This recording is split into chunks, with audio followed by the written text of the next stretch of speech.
Susan B. Anthony, 1820 to 1906, was a pioneering American social reformer and one of the most prominent leaders in the women's suffrage movement.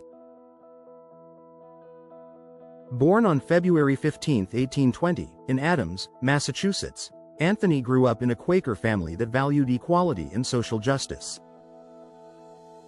She was deeply influenced by the principles of her faith, and from a young age, she was involved in social causes, particularly the abolition of slavery. In the 1850s, Anthony began advocating for women's rights, focusing on the right to vote, which at the time was denied to women in most parts of the United States.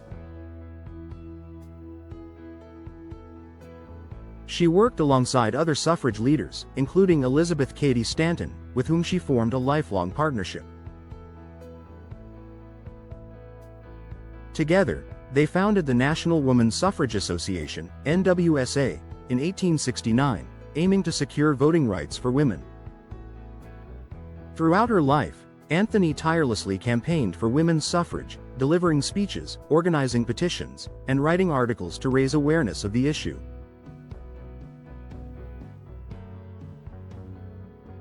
She also fought for women's access to education and employment opportunities, as well as for property rights for married women.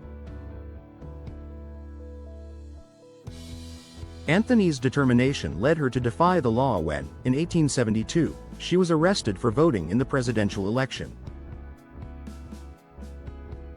Although she was fined, she refused to pay, becoming a symbol of defiance against the oppression of women. Although Susan B. Anthony did not live to see the passage of the 19th Amendment in 1920, which granted women the right to vote, her efforts were instrumental in securing this victory.